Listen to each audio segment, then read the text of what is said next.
Daniel Padilla and Catherine Bernardo, naghiwalay na nga ba? Isa na namang pasabog ang inilabas ng isa sa mga veteranong talent manager na si OG Diaz sa kanyang vlog na OG Showbiz Update. Ito ay patungkol lang naman sa tunay na estado ng relasyon ni Daniel and Catherine. Ayon sa source ni OG, ang hiwalayan nilang dalawa ay matagal ng kalat at ang pangunahing rason daw nito ay walang iba kundi si Andrea Brillantes.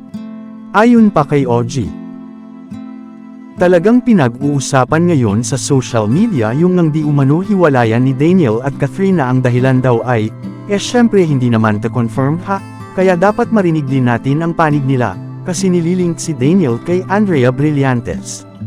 Tanong naman ni Mama Loy kay OG na kung may ganun pa din bang mga klaseng chika hanggang ngayon, na tila ba ay hindi naniniwala sa mga sabi-sabi tungkol sa nasabing breakup. Oo nga hanggang ngayon di mamatay-matay.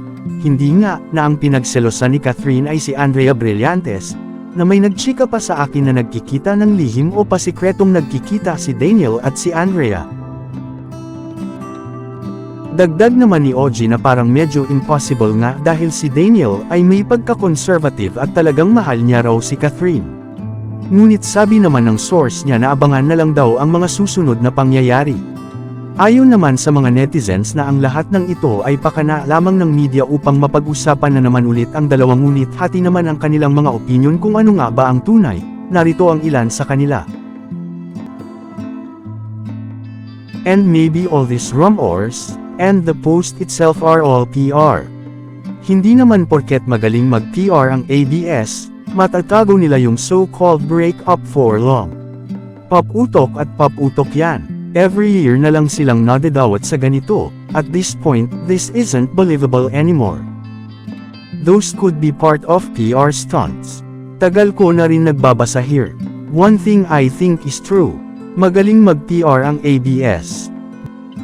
Just here to remind everyone na ganito rin yung Jadine. Hahaha, laging magkasama, spotted together kahit may breakup rumors, mas matinding proof tutusin kesa sa IG likes, comments and interview na pinost ni OP, pero at the end break pa rin. Even after the breakup nga lagi pang magkasama, point is, sa mga artista hindi mo rin talaga masasabi talaga kasi madalas may mga contracts yang mga yan na need sunudin, unfortunately, minsan kasama sa contracts kung papaano sila mag-a-act publicly. There's a possibility, if it's really true and they act as though they're still together, well, isn't it normal for love teams? Boy, their fanbase is huge, and it's a big market. I think their fanbase is very solid to the core and can drive millions of views to their movies. At the end of the day, if ABS or Star Magic says that they need to keep quiet and do things normally, as they always would, well, they would do it, I think. After all, it's still business for management, especially in the entertainment industry. Parang si DJ na lang talaga bumubuhay I think siya yung type ng lalaki na pag hiniwalayan, di pumapayag. Ewan ko, feel ko lang. I feel like iba yung glow ni Kat lately. Para bang she's free, ganon. Basta, hahaha, can't explain. If hiwalay na talaga sila, good for them.